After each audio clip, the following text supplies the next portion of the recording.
remember signing yearbooks, hoping you'd make it to the next page. I wrote some crazy stuff.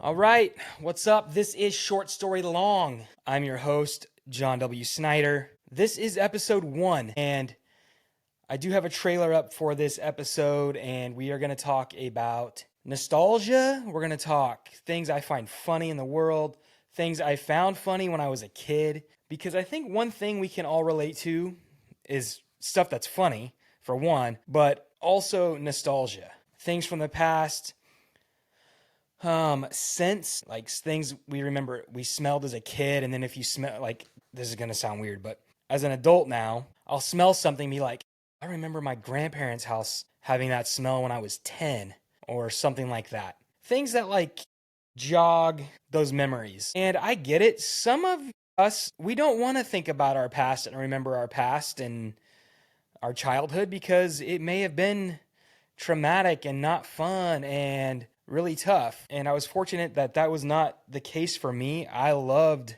my childhood. I loved growing up in the 80s and 90s. I graduated high school in the late 90s. And so I think back to the music I listened to and the things I did as a kid, especially in the 80s, late 80s, because I was born in 80. So the first 5 years were, who remembers their first 4 years of life? But you start remembering those things. And again, this is called Short Story Long because we all have stories that end up going way longer than they should. And that's why I called it this. That's all. There's nothing more to it. And every podcast has to have a title. So that's what I went with on this one. And so we're going to get right into it. We're going to talk nostalgia. We're going to talk funny things that at least I think are funny and you can definitely relate to if you went to school. And if you ever had a yearbook, you can relate to this episode. This is episode 1.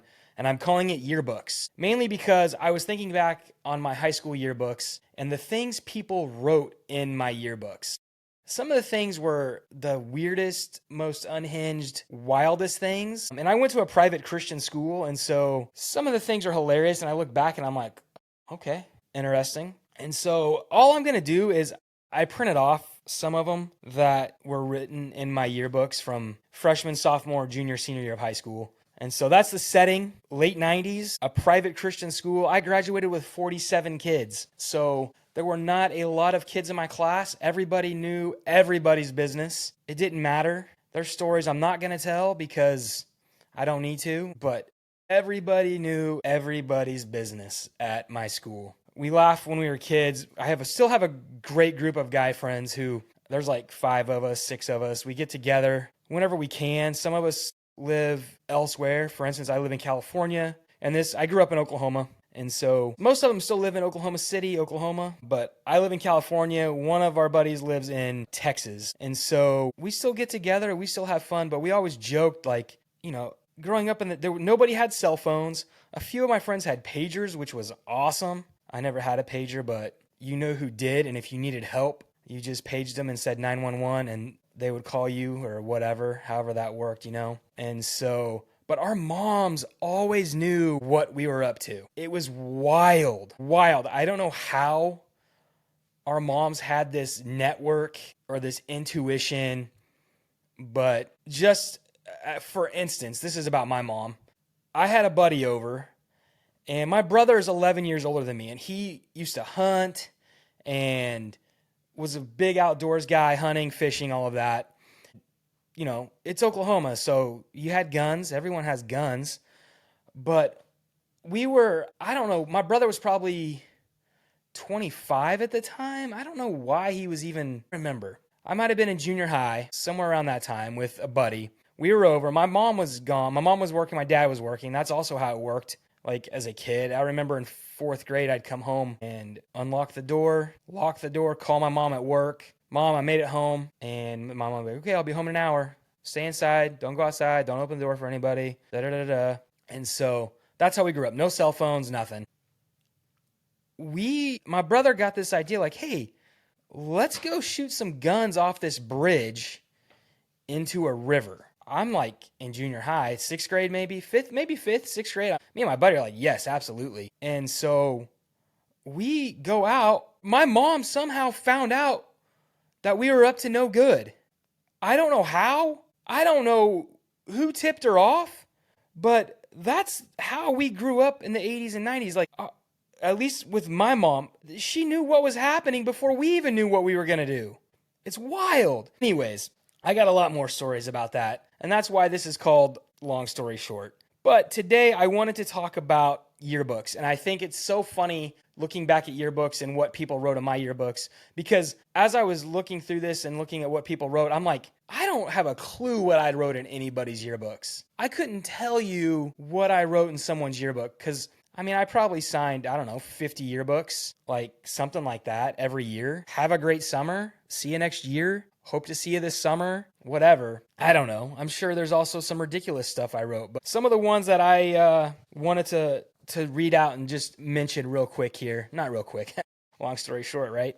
But I look back and I'm like, people wrote this stuff? And like, just for another like reference, I was huge into inline skating. My like sophomore, junior year, freshman, sophomore, junior year, I got into inline skating. The X Games had just come out. Chris Edwards and Arlo Eisenberg were like the inline skate guys. Daily Bread was an inline skate magazine that I got. And so loved inline skating. So I'm looking back and I'm like, these people knew I liked to rollerblade, but there's other reasons for that. But hilarious that I rollerbladed, because most of my friends were skateboarding and I'm like, I'm going to try this rollerblade thing. Anyways, first one I have here, John, you are short, but I love you.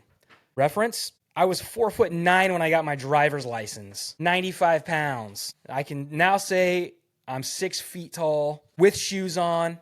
I go to the doctor, so close. I go to the doctor and I measured at 5'11.5". Just give me the half inch, but I'll just say I'm 5'11" when I go to the doctor, 6 foot when I have shoes on. So yeah, I was short. I love you, but you're short. Thanks. Appreciate that one. What's this one? Oh, here we go. John, we need to skate this summer and finish the video. I can't wait until you wipe out like I did. Later. So that was one of my buddies. He skateboarded, I rollerbladed, and there was a university by our house that we would go and skate and jump stairs and all kinds of stuff. And just a reference, like, loved skateboarding. Not me, he did. Loved inline skating. That's what we did. Let's see here. John, dude, it's been a good year, has it not? Have fun this summer and stay in one piece. This is from my sophomore year of high school, because that year I broke both of my arms. I broke my right arm playing basketball at the YMCA, got my cast off, and 2 weeks later I broke my left arm inline skating, grinding on a rail, and fell off. And then the only pads I wore, I think, was a helmet. I didn't wear knee pads or elbow guards or wrist guards. I had a helmet on, thankfully, but broke my wrist, so that's why I stay in one piece. John, I love you. Let's skate this summer, okay? Probably skated a lot that summer. Oh no, I don't know if I can read this one. John, you're a worthless boarder. Let's get together this summer and skate and learn how to grind down some stairs. Another one, another reference to my inline skating. What else we got? John, I am glad that we had Kim and Bible. You crack me up. Have fun rollerblading and stuff over the summer, but don't hurt yourself. Again, because I hurt myself. 2 broken arms my sophomore year. Thanks. John, the main man Snyder. You're such a good pal. I've really enjoyed becoming better friends with you. The pond is always so fun. Have a great summer. Don't get hurt rollerblading. Just so everyone knows, I didn't get hurt rollerblading. Again.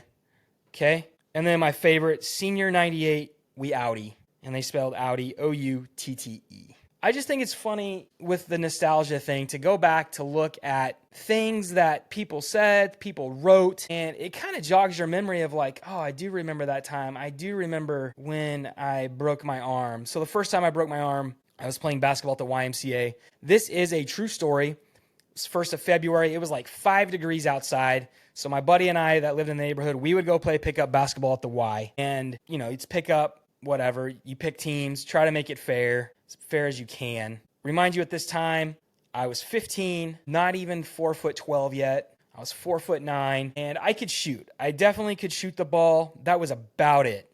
That's all I could do. If I was open, I was going to hit a shot, but that was all I could do. And playing pickup basketball at the Y, guys guarding me. I go up, shoot a jump shot, and he undercuts me because I had been scoring on him. And there's maybe a reason I had been scoring on him. But he undercut me, I fall back, try to catch myself, break my right wrist. And I knew immediately it was broken. My stomach, I got the stomach pain. Every time I broke something, my stomach would start hurting. So I was like, oh, No, whatever. Here's the best part of that story that I think is the best part.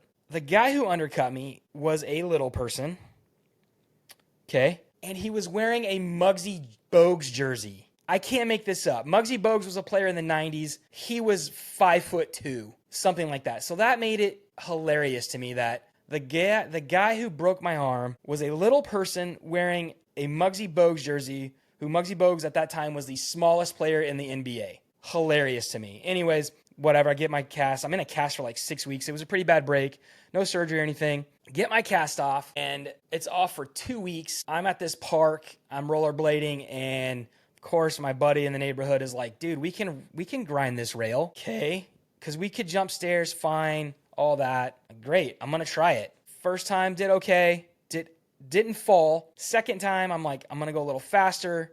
I jump up, I'm on the rail, and I went over the other side of the rail and caught myself, and I was like, you've got to be kidding me. I get home, I'm like, Mom, and my mom, this is the best, my mom worked for an orthopedic surgeon, so anytime I broke something, the doctor she worked for was the guy who put my cast on.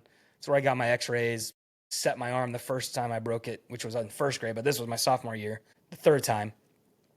I'm like, Mom, I broke my arm. I had to have broken my arm. My stomach hurts just like it did 8 weeks ago, 2 months ago. And she's like, there's no way. You didn't break your arm. She was in denial. You didn't break your arm.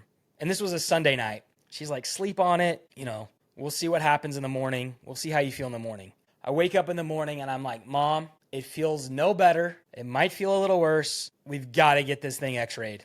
Go get it x-rayed. Broke my wrist. Luckily, this time I didn't have to have a full cast up to here like the other one I did. This one, I just had a cast to here. It wasn't that bad of a break, but broke my wrist. The second time, it was actually the other wrist though. But 2 times in 1 year, sophomore year, broke my wrist. And I get to school in my cast, show up to science class, and because my mom worked for an orthopedic surgeon, they thought I was pranking them, that this was a joke. They're like, you didn't break your arm. You're just kidding. We know your mom works for an orthopedic surgeon. She probably just put a cast on you. No, and that cast was only for 4 weeks, but hilarious. I know that you people don't care about this stuff, but I like telling stories. I like talking about things that happened when I was a kid and I was younger, and we remember those things. And I know that if you're listening to this, you have a story of you, if you grew up when I did, inline skating or skateboarding, riding your bike, your BMX bike, crashing, hurting, possibly breaking something.